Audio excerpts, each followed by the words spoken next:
April is Autism Acceptance Month. Chances are we all know someone who is dealing with that. But today we're looking at how technology can make the world a little more accessible. I'm excited to talk about this. Joining us is our Verizon tech expert and good friend to the show, Miss Keli Ferguson. How you doing, Keli? I am doing well. Thank you for having me. Yes, always good to have you in the studio going over some good tech, but you've got a very personal take on this, and I want to take some time to listen to you. Yeah, I do. My 10-year-old son was diagnosed with autism spectrum disorder when he was just 4 years old. He is not alone, though. As you mentioned, many of us know someone on the spectrum, or we're at one degree of separation from it. The CDC actually tells us 1 in 31 children have been diagnosed with autism. And like many parents, I get concerned about what my son's life is going to look like, what his independence is going to look like, as well as his safety. Yeah, and with that, there's concern, but you also want to know that there's help along the way when you are trying to learn and figure out some of those challenges that, you know, he may come across. So the goal is helping those kids navigate the world on their own. We still want them to have some independence. How does the tech itself help? So one of the things that, again, I get concerned about, as many parents do, is my son's safety. My son is verbal. However, if he and I are ever separated in a crowd, which has happened before, and as you would imagine, I was panicking. Scary, yes, it was scary very scary. Even if your child doesn't have autism, that is a scary situation. Absolutely, and I get concerned about his ability, because he does have communication challenges, to navigate that space and say, I am lost, can you help me find my mommy? He knows my name, my phone number, but I get concerned about the complexities of that situation. So I always like to talk about the Gizmo watch. I'm actually wearing it right now. all right. You know, I love to show you the tech, right? And it's a nice color too. Thank you. And it's a kid's smartwatch, right?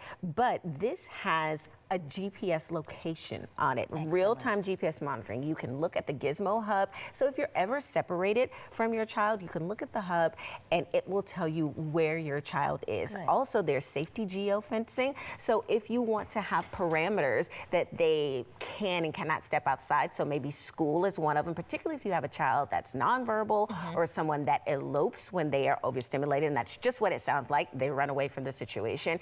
You are able to get an alert if you've set up a boundary, and if they step outside of that boundary, it will tell you that they have stepped outside the boundary. That's my son and daughter right there. Aren't they precious? They are.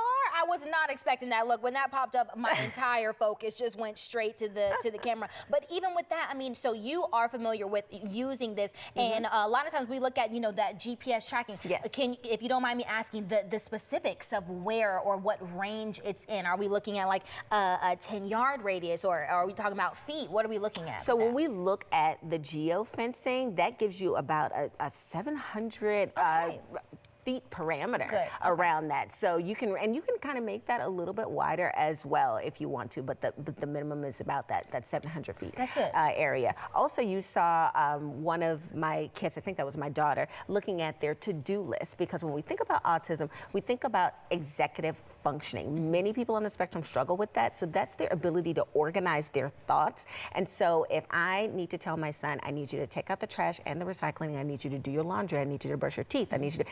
That can get very overwhelming for him. So he's able to look at this and just tick off his reminders, because the trash still needs to get taken out, right? So he's able to... still gonna be taken out, okay. Right. So he's still going to tick off those reminders, and it gives him a reminder that, oh, this is time for you to do that. And now I don't have to continue to remind him, which he hates. And not only that, I'm still hearing some responsibility being taken in that. And as they get older, those are the things that they're gonna need to do, of course, once you enter the real world as well. So this is certainly preparing them, but I love more than anything how it is kid-friendly and user as well. So we have more on the table. I'm seeing some headphones. You're always coming in with some headphones now. Yes, because when we think about autism, we think about sensory sensitivities, whether that's tactile, touch sensitivities, olfactory, smelling sensitivities, or auditory sensitivities. So we have the Soundcore Space One active noise canceling headphones. We also have the Belkin Soundform headphones for maybe younger kiddos, because many kiddos are diagnosed as early as 2 years old. So you see those are smaller than these. These are for like your bigger kiddos. But maybe you have someone that wants something a little bit more discreet, doesn't like headphones, or when my son goes to get his haircut, you obviously can't wear headphones. Yes, correct. So he doesn't like the buzz of the sound clippers. Of the razor, the clippers. Exactly. So I give him earbuds like these. These are the Galaxy Buds 3 Pro. And this way, he can stay calm and relaxed because we can't mess that line up, right?